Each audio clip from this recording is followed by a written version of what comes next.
దారి తప్పుతున్న యువత మితిమీరిన స్మార్ట్ ఫోన్ వాడకం తగ్గించాలి. మొబైల్ ఫోన్స్తో అశ్లీల రీల్స్ని నిషేధించాలి. మొబైల్ ఫోన్స్లో అశ్లీల రీల్స్ను కూడా నిషేధించాలట. దారి తప్పుతున్న యువత దారి తప్పుతుందని ఒక కథనాన్ని రాసింది ఆదాబ్ హైదరాబాదు. దానికి సంబంధించి చూద్దాం. మద్యం మహమ్మారికి దూరంగా ఉండేలా చూడాలి. స్వేచ్ఛాయుత జీవితానికి అలవాటు పడుతున్న వారిపై నిరంతరం తల్లిదండ్రుల పర్యవేక్షణ ఉండాలి. యువత కదలికలపై పోలీసు నిఘాను పెంచాలి. Mufti she teams and men's టీమ్స్ను ఏర్పాటు చేయాలి. చెడు స్నేహాలతో చేజాతుల జీవితాల నాశనం, బాధ్యతాయుత పెంపకం అవసరం అంటున్న నిపుణులు. కేంద్ర రాష్ట్ర ప్రభుత్వాలు కూడా చర్యలు చేపట్టాలని, యువత మంచి భవిష్యత్తు కోసం ప్రభుత్వ చట్టాల్లో కొన్ని మార్పులు తీసుకురావాల్సిన అవసరం ఉందంటున్న మేధావులు. ఇది దారి తప్పుతున్న యువతట. మొత్తానికి మితిమీరిన స్మార్ట్ ఫోన్లు వాడకం ఇది వాస్తవం. స్మార్ట్ ఫోన్ లేనోడు లేడు.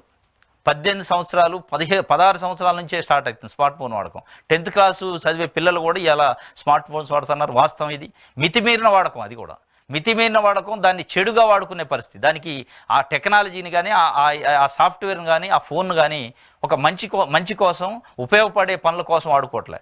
కొన్ని ఉపయోగకరం లేని పనులు, అసాంఘిక చర్యల కోసం, రకరకాల దానికోసం వాడుకుంటున్న పరిస్థితి. దానివల్ల అనేక రకాల ఇబ్బందులు ఎదురవుతున్నాయి. అదేవిధంగా మొబైల్ ఫోన్స్లో అశ్లీల రీల్స్ను కూడా నిషేధించాలి. వాస్తవం. తెలిసి తెలియని వయసులో 16, 17, 18 సంవత్సరాల వయసులో పిల్లలు తప్పుదావ పడుతున్నారు. ఈ అశ్లీలమైన యూట్యూబ్లలో వాటిలలో వెబ్సైట్లలో పెట్టి అశ్లీల దృశ్యాలను పెట్టడం వల్ల వాళ్ళు దానికి ఆకర్షణకు లోనై దానికి ఎడిక్ట్ అవుతున్నారు. ఇది కూడా తొలగించాలి. వాస్తవం. అది మద్యం మహమ్మారికి దూరంగా ఉండేలా చూడాలి. మద్యం మహమ్మారికి దూరంగా ఉండటం కాదు, గంజాయి, డ్రగ్స్కి గంజాయికి కూడా స్కూల్ విద్యార్థులు బలవుతున్నారు. స్కూల్ విద్యార్థులకి స్కూల్ కాంపౌండ్ బయట చిన్న డబ్బా కొట్లలో, పాన్ షాపులలో చాక్లెట్ రూపంలో గంజాయి చాక్లెట్లు అమ్ముతున్నారని మన శంషాబాద్ దగ్గర టాస్క్ ఫోర్స్ పోలీసులు పట్టుకున్నారు. స్పష్టంగా మనకు అర్థమవుతుంది. అంటే చిన్న పిల్లలకి గంజాయిని అలవాటు చేస్తున్నారు, గంజాయి చాక్లెట్ల నుంచి అలవాటు చేస్తున్నారు. ఇది మొత్తం కూడా సమాజానికి ఒక రకమైన చెడు సంకేతం వెళ్తుంది. సమాజంలో చెడు పోకళ్ళకి అవకాశం ఉంటుంది. దీన్ని ఏ చట్టం ఆపలేదు, ఏ పోలీసు ఆపలేదు. తల్లిదండ్రుల పెంపకంలో మార్పు రావాలి.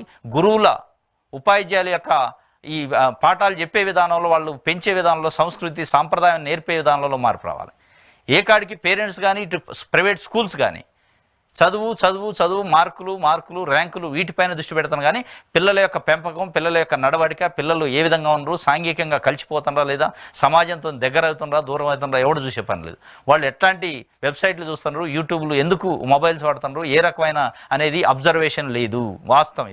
ఇది మంచి కథనం.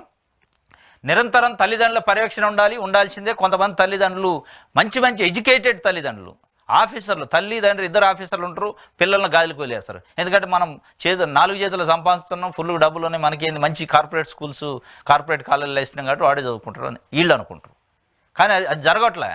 ఎప్పుడైతే పేరెంట్కి పిల్లోడికి కనెక్టివిటీ, పేరెంట్కి పిల్లలకి కనెక్టివిటీ పోయి డబ్బు, ఈ హోదా, ఏదైతే కార్పొరేట్ స్కూల్స్, కాన్సెప్ట్ స్కూల్స్, పెద్ద స్కూల్స్లో చదువుతాం అనే ఒక భావన ఎప్పుడైతే వచ్చిందో పిల్లలు పేరెంట్కి దూరం అవుతున్నారు, అక్కడ టీచర్కి దూరం అవుతున్నారు. సమాజంలో చెడిపోకళ్ళకు పోయే అవకాశం ఉంది. కాబట్టి పేరెంట్స్, ఎడ్యుకేటెడ్ పేరెంట్స్ వల్ల అన్ఎడ్యుకేటెడ్ పేరెంట్స్ బెటర్ అనిపిస్తుంది. కొంత అబ్జర్వేషన్ చేస్తున్నారు, వాడి యొక్క నడవడిక ఏంది, వాడి కథ ఏందని చూస్తున్నారు. కానీ ఎడ్యుకేటెడ్ పేరెంట్సే చాలామంది నిర్లక్ష్యం చేసి వాళ్ళు డబ్బు సంపాదన యావలో పడి వదిలేస్తున్న పరిస్థితి.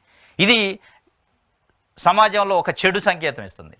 వాస్తవం. ఇది mufti she teams and men's టీంలు ఏర్పాటు చేయాలి. ఈ టీంలు ఏర్పాటు చేయాలి, కానీ ఈ టీములతో కాదు. సమాజానికి దేవాలయం స్కూలు, 4 గోళ్ల మధ్య ఉండే స్కూల్లో అనేక విద్యాబుద్ధులు నేర్పొచ్చు. టీచర్స్కి ఆ స్వేచ్ఛ ఇవ్వాలి. Parent is the teacher, first teacher అంటారు. Parent is the first teacher అనేది ఫస్ట్ నుంచి ఉంది. కానీ ఆ పేరెంటింగ్ లేదు. ఈ పేరెంటింగ్ ఉండాలి, టీచర్స్ కూడా మానిటరింగ్ ఉండాలి, కోఆర్డినేషన్ ఉండాలి. దాంతో మారిపోద్ది తప్ప ఈ పోలీసులు, చట్టాలు, షీ టీమ్స్, మెన్స్ టీమ్స్తోని అది కొంతవరకే పనిచేస్తుంది. అసలు మనం మొక్కాయి వంగంది మానవి వంగదు అంటారు. పిల్లోడప్పుడే వాడిని మంచి నడవడిక, వాడికి మంచి బుద్ధులు నేర్పితే సమాజంలో రేపు చట్టాలతో పని ఉండదు, అవినీతి అక్రమాలు జరగవు, ఈ అసాంఘిక కార్యకలాపాలు జరగవు. వాడిని పెంపకమే తప్పుదోవ పట్టించాక వాడు ఒక ఏజ్కి వచ్చాక ఈ చట్టాలకి సమాజానికి భయపడ్డావు. అది మనం స్పష్టంగా చూస్తున్నాం. చాలా పెద్ద వాళ్ళ పిల్లలు గంజాయికి, డ్రగ్స్కి అలవాటై అనేక రకాల కేసులలో, అత్యాచారాలలో, ముఠాలలో, పబ్బులు, రేవ్ పార్టీలు ఇట్లాంటి వాటిలలో ఉన్న పరిస్థితి చూస్తున్నాం. కాబట్టి పేరెంట్స్ జాగ్రత్తగా ఉండాలి.